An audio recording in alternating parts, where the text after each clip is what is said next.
Max Verstappen keyed his radio and asked for a penalty. He wanted Lewis Hamilton punished. And for about 90 seconds at the Red Bull Ring, the entire Formula One paddock leaned in to watch a 4-time world champion accuse a 7-time world champion of cheating him out of a single corner. Then, after the race, somebody asked Hamilton about it. And the answer he gave didn't just end the argument, it quietly rewrote the question that had been hanging over him for 2 entire years. Because here's what almost nobody said out loud that afternoon in Austria. The debate was never really about Turn 6. It wasn't about gravel, or curbs, or whether 2 wheels slipped over a white line. That was the surface. Underneath it was a much bigger question, one that had followed Hamilton since the day he walked away from Mercedes and pulled on the red of Ferrari. And on lap 11, without speaking a single word, he answered it. Stay with me, because the order these events happened in is the entire story. Let me set the scene fast, because the setup matters less than what it produced. This is round 8 of the 2026 season. George Russell is on pole, and he drives a clean, controlled race to win his 2nd victory of the year. Behind him, the story is chaos disguised as order. Verstappen had crashed his Red Bull in qualifying the day before and started only 5th. Hamilton lined up 3rd. Antonelli, the championship leader, hovered in the mix. On paper, this was a Mercedes weekend, and it stayed a Mercedes weekend. But somewhere in the middle of that race, 2 men who hadn't truly fought wheel to wheel in years suddenly found themselves in the same piece of track at the same time, and the temperature spiked. And this is the part people glossed over. The only reason Hamilton and Verstappen were even fighting is that both of their cars had drifted toward the same narrow band of pace from opposite directions. Hamilton's Ferrari was slower than it had been when he won in Barcelona just 2 weeks earlier. He'd later call this race a reality check. Verstappen's Red Bull, meanwhile, had taken a huge step forward thanks to a major upgrade. So the most beautiful duel of the entire afternoon wasn't a sign of strength. It was the collision point of one team falling and one team rising, meeting exactly in the middle. 2 cars that, by rights, shouldn't have been side by side at all. But here's where it gets interesting. When they finally clashed on lap 11, it wasn't messy. It was surgical. Watch what Hamilton actually did. Verstappen threw the car down the inside at turn 3 and grabbed the position, the classic Verstappen lunge. All commitment, no apology. A younger Hamilton, a less certain Hamilton, might have let that be the end of it. Instead, Hamilton did something that told you everything about his state of mind. He didn't fight back immediately. He waited 1 corner. He let Verstappen take the tighter line into turn 3, knowing it would compromise his exit. And then he switched back underneath him into turn 4 and simply took the place straight back. Now think about what that means in plain terms, not engineering terms. Verstappen made the aggressive move. Hamilton absorbed it, stayed calm, and used Verstappen's own aggression against him, letting Max win the corner so that he could win the next one. That is not the driving of a man who is finished. That is the driving of someone who has done this 10,000 times and knows exactly where the trap is. And let me explain what that switchback actually feels like from inside the car. Because it's more cunning than it looks on television. When Verstappen dives down the inside, he has to brake later and turn harder, which means he scrubs speed and sacrifices his exit. He wins the corner, but he's pointing the wrong way coming out of it. Hamilton, sitting just behind, does the opposite. He gives up the inside on purpose, sweeps around the long way with more speed, and arrives at the next corner already alongside. To the eye, it looks like Hamilton lost a position and instantly took it back. In reality, he set a trap 1 corner early, and Verstappen drove straight into it. That is patience as a weapon, and patience is exactly the quality everyone assumed Hamilton had lost. And then came turn 6, the corner that started the whole argument. Verstappen, now behind, tried to go around the outside of Hamilton, and Hamilton, who was already ahead at the apex, did something completely legal and completely ruthless at the same time. He held his line. He didn't swerve, he didn't chop, he just refused to give up an inch more than the rules demanded. He left Verstappen the smallest possible amount of room. And that room ran out at the edge of the track. Verstappen ran wide, dropped 2 wheels onto the gravel, and had to concede. This is the moment that matters.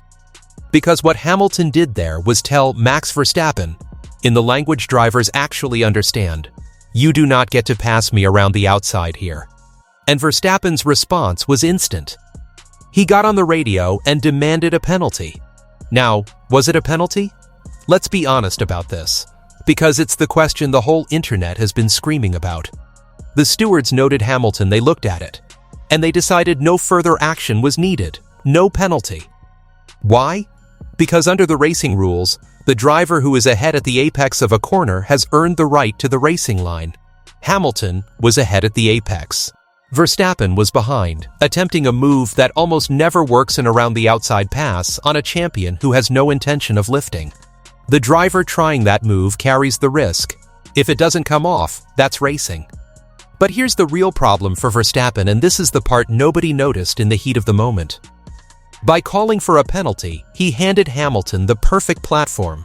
Because when the journalists came to Hamilton afterward and told him Verstappen wanted him punished, Hamilton didn't get defensive. He didn't apologize. He delivered a line so calm and so loaded that it changed the entire conversation in a single breath. He said, "You don't expect to go around the outside of a champion." Read that again, because it's a masterclass. In one sentence, Hamilton did three things. First, he flatly rejected the penalty claim. Second, he explained the racing logic. Verstappen was behind at the apex, he should have backed out, and Hamilton left him just enough room. But third, and this is the genius of it, he cast himself as the champion you don't get to pass around the outside. He didn't say you don't pass a driver around the outside, he said a champion. He took the man accusing him and quietly reminded the world who he was talking to. So let me ask you something directly. When a driver loses a position later in the race, but wins the argument so completely that his rival looks like the one complaining who actually won that day? Drop your answer in the comments, because the standings and the story tell two completely different versions of this race, and I want to know which one you believe. If you're enjoying this breakdown, take 1 second to subscribe, because the next part is where this stops being about one corner and starts being about something Hamilton has been carrying for nearly 4 years. Because there's a layer underneath all of this, and a man who knows both drivers said it out loud. Juan Pablo Montoya, watching the battle live, said something that cut straight to the bone. He said Lewis Hamilton doesn't forget. And then, he explained exactly what he meant, that when you're a driver and someone has run you over before, you do not forget it. And the day you get the chance to give it back, you take it all the way. Montoya admitted he was sitting there giggling as he watched it happen. So what was Montoya pointing at? You already know. 2021, the season that still hasn't fully healed. Hamilton chasing a record 8th title, Verstappen hunting his first, the two of them colliding across an entire year until it detonated at Abu Dhabi, where, in the most controversial final laps in the sport's history, Verstappen took the championship from Hamilton's hands on the last lap. Since then, Verstappen has gone on to win title after title. Hamilton spent years wrestling a Mercedes that had lost its way, and then made the boldest move of his career, leaving for Ferrari. 4 years of that history was sitting in the cockpit of that Ferrari on lap 11. And for once, Hamilton had the car close enough, and the moment clean enough to make a point. That's the emotional truth the timing screen can't show you.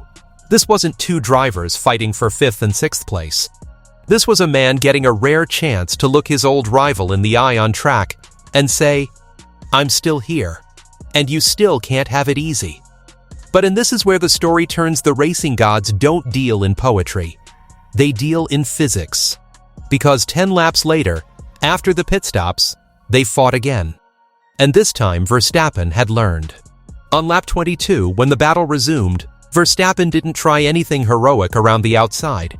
He simply took the inside line into turn 6, the exact line Hamilton had used against him, and he eased Hamilton wide and took the position back. Clean, final. Verstappen finished the race 2nd. Hamilton finished 5th. So now we arrive at the contradiction that makes this whole story so good. On the road, Verstappen won the exchange. He passed Hamilton, he beat him to the flag, he climbed onto the podium, and he scored Red Bull's best result of the season. By every measurement that decides championships, Verstappen had the better day. And yet listen to how the two of them talked afterward. Verstappen sounded almost irritated, focused on the time he'd lost in the fight. The seconds that battle had cost him chasing Russell up front. Hamilton, the man who finished behind him, sounded like he'd just made his point to the entire grid. How does that happen? How does the driver who lost the battle walk away owning the narrative? That's the hidden mechanism of this whole weekend, and here it is. Verstappen won the corner. Hamilton won the debate. And in the modern era, the debate is what travels.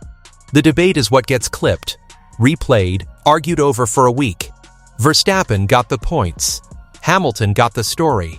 And the story was the one thing Hamilton actually needed. Because remember the question this whole thing was secretly answering. For 2 years, the quiet narrative around Hamilton has been that the magic was gone, that the Mercedes decline had dulled him, that Ferrari was a step too far, that we were watching the long goodbye of a great champion rather than a champion still capable of greatness.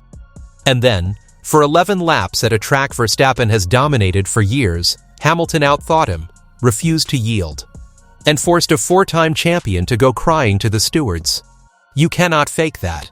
Whatever else is wrong with that Ferrari, the man inside it is not finished. And this is where it gets bigger than one race. Because Hamilton himself admitted the uncomfortable truth underneath the highlight reel. Ferrari, he said, is simply down on pace to Mercedes right now.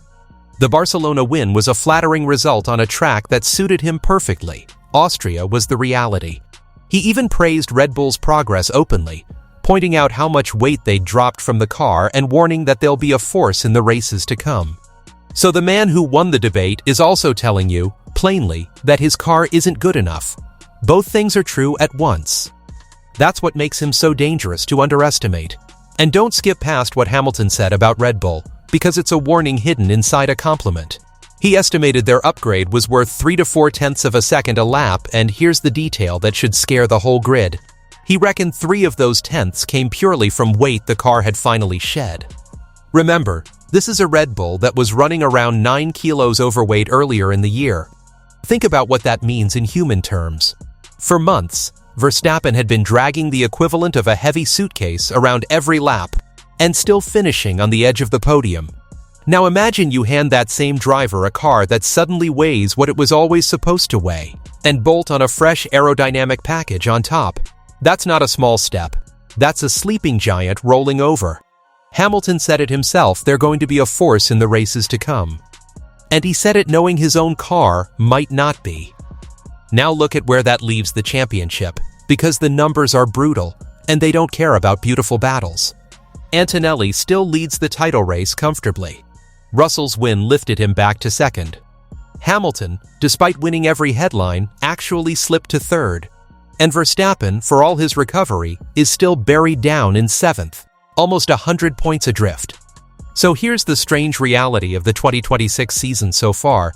The two men who produced the moment everyone is talking about are nowhere near the top of the standings. The fight we'll remember was a fight between two drivers whose teams have, for very different reasons, let them down.